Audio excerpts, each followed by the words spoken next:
donc on part du national, on descend au local et on est bien guidé. Ce qui est aussi très intéressant, c'est les regards très différenciés entre les différents conférenciers. Et très sincèrement, le monsieur d'Alsace nous amène un regard particulier que nous on n'a pas parce qu'on est de cette région. Ça m'a beaucoup intéressé pour différentes raisons, parce que c'est vrai, tout d'abord je suis venu parce que cette période 70, là, on n'en parle pas beaucoup. En tant qu'ancien prof, je sais qu'on n'en parlait pratiquement pas. Moi je disais que j'en parlais parce que je parlais de la commune de Paris. Et pour en parlant de la commune, on était obligé de parler de la guerre de 70. J'ai appris beaucoup de choses, je savais peu de choses et puis on s'enrichit. Je suis encore un petit peu sous l'effet un peu magique. De la soirée. Et une très bonne fin avec le poème qui a été déclamé.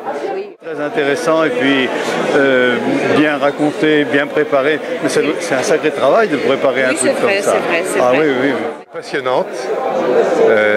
J'ai appris plein de choses.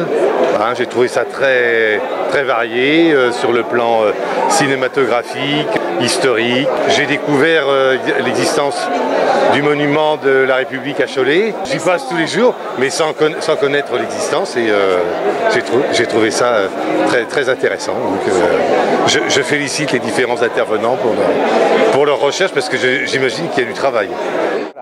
Non mais c'était formidable, très bien fait, une somme de travail.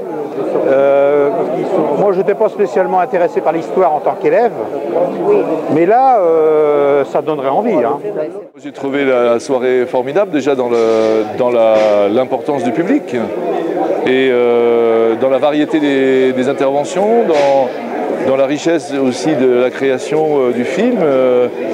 Et puis, je suis content que ça se fasse enfin en Maine-et-Loire, donc on parle de la guerre de 70. Et évidemment, c'est toujours le fruit du hasard et des rencontres, mais il y a tellement eu de moments où on n'en a jamais parlé, comme on le disait au début, les uns et les autres, qu'il est grand temps de le faire.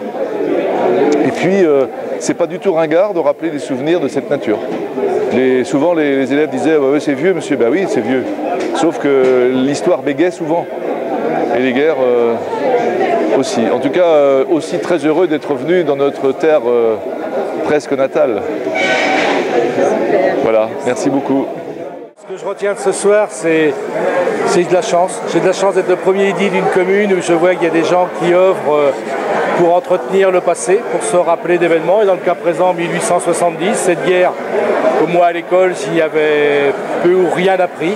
On l'a entendu dans la soirée ce soir. Et là, de redécouvrir qu'à travers des passionnés, du Vierzois, de Coron-Jolély, et puis de plus loin, qui sont venus nous apporter ces messages, c'est très bien. C'est des beaux souvenirs. Et comme je le dis tout le temps, n'oublions pas le passé pour savoir où on va. Ne coupons pas la ficelle. Ça, c'est très important. C'est Weber en fin de soirée qui nous a parlé de l'Europe. Exactement, des messages de paix. Donc, excellent souvenir, excellente soirée et quelque part une récompense pour ceux qui ont su organiser, qui y ont consacré beaucoup de temps. Il y avait de la présence. C'était une très belle soirée parce que, comme je disais à quelqu'un, de la colonne de Vier que personne ne connaissait à une soirée où il y a 100 personnes qui sont apparemment très intéressées, je trouve que c'est une réussite. Donc le film a été l'élément déclencheur pour faire connaître un événement que beaucoup ignoraient. Merci beaucoup l'association du patrimoine de Coron pour l'hébergement et puis vous tous qui avez bien animé cette conférence et qui plus est, enfin, tout mon voisinage était au moins aussi intéressé que moi. Donc c'est une belle soirée.